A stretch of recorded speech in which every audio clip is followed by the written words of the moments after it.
Yan, ang ulam. Kangkong. Adobong kangkong with tofu. Tofu is togi. Oh, togi. Tuko ha.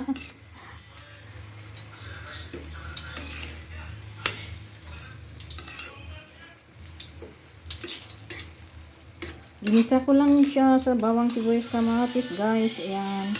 Loy, ang ating tukwa ay ating munang piniprito. Ayan, tapos, ayan na ang kangkong. Pakuluin mula natin ang kangkong with tukwa. Lagyan muna natin. Lagyan ko ng konting tubig, guys, para maluto at lumambot pa yung kangkong.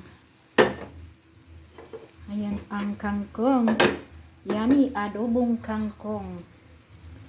Yan, tuyo lang ang katapat, guys. Tuyo lang ang ating pampalasa. At saka, lagyan pala natin ng suka.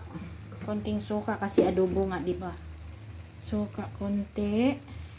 Yan, konting suka lang. Baka umasin naman siya. At saka, konting seasoning. Secret seasoning, pampalasa. Pampasarap.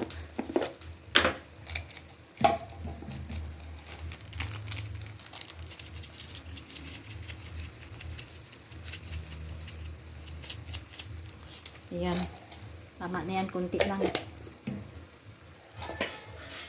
Ayan, haluin na natin at ating tikman.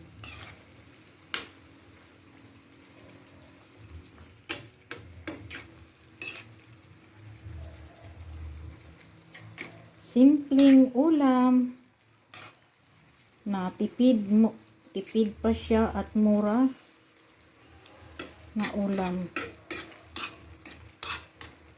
Yan, minsan lang naman kakain ng kangkong.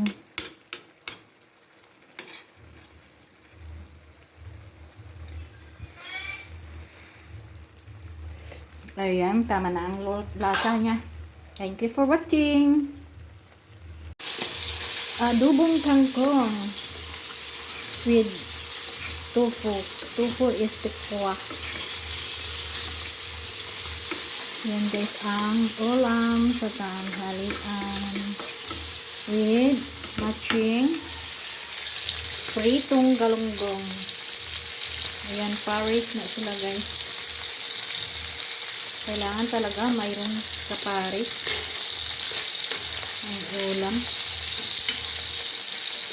Pag may gulay, may prito din. Di sana, yummy.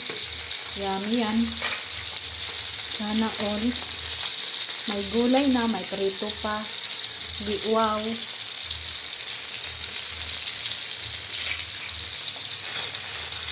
Prito-prito lang ng isda.